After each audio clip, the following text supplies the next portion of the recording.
इस वीडियो में हम लोग बात करने वाले हैं अरेंजमेंट्स ऑफ टीचिंग की। अरेंजमेंट्स ऑफ टीचिंग क्या होता है? देखिए, जब एक टीचर कक्षा में पढ़ाने जाता है तो वो यूं ही नहीं जाता है, वो सबसे पहले कुछ चीज़ें प्लान करके तभी जाता है। तो इसको को हम लोग बोलते हैं अरेंजमेंट ऑफ टीचिंग। तो सबसे पहले जो करता है, जो पहला पॉइंट उसके दिमाग में आता है वो है ऑब्जेक्टिव, दूसरा है बैकग्राउंड, तीसरा है प्लानिंग, चौथा है टीचिंग, पांचवा है इवैल्यूएटिंग और छठवां है रीटीचिंग या मूव।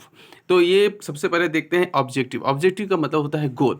एक टीचर जब कक्षा में जाता है तो सबसे पहले वो क्या करता है, कुछ गोल सेट करता है, कुछ अपने उद्देश्यों का निर्धारण करता है कि मैं कक्षा में जा रहा हूँ तो मुझे एटलीस्ट इतना काम अपने बच्चों से करवा लेना, इतनी चीज़ें अपने बच्चों को समझा देनी है। इसी को हम लोग बोलते हैं ऑब्जेक्टिव।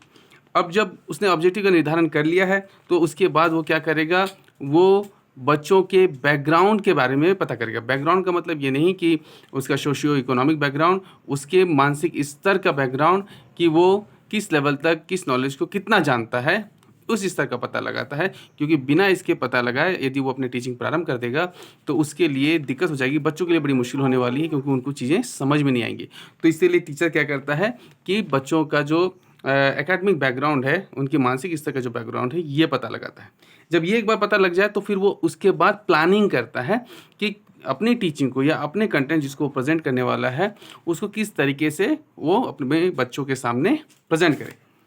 इसके बाद जब प्लानिंग हो गई तो फिर क्या करता है, कक्षा में आता है और वो टीचिंग अपना प्रारंभ कर देता है। और टीचिंग को प्रारंभ करने में वो बहुत सारे टीचिंग मटेरियल एड्स को ले सकता है, मेथड यूज़ कर सकता है, बहुत सारे और भी चीज़ों को इंक्लूड कर सकता है। इस तरीके से वो अपने टीचिंग का एक तरीके से कह दें कि अपने क्लास में एग्जीक्यूट करता है।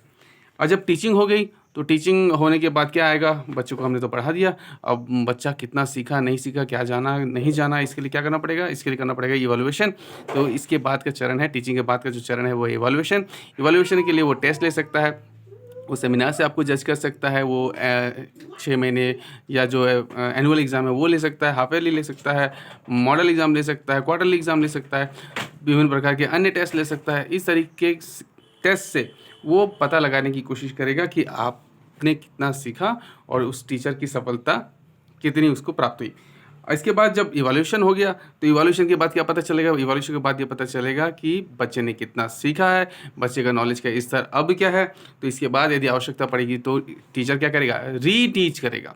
यदि बच्चा में वो सफलता, वो परिणाम नहीं आए हैं जो अपेक्षित परिणाम थे, जो गोल्स के अकॉर्डिंग जो सेट किए हुए थे वो परिणाम नहीं प्राप्त हुए हैं, तो टीचर यहाँ रीटीच करेगा, फिर से पढ़ाएगा चीज़ों को। और यदि परिणाम प्राप्त हो गए हैं तो वो क्या करेगा, मूव ऑन करेगा, अगला टॉपिक पढ़ाएगा। तो ये था हमारा अरेंजमेंट्स ऑफ टीचिंग।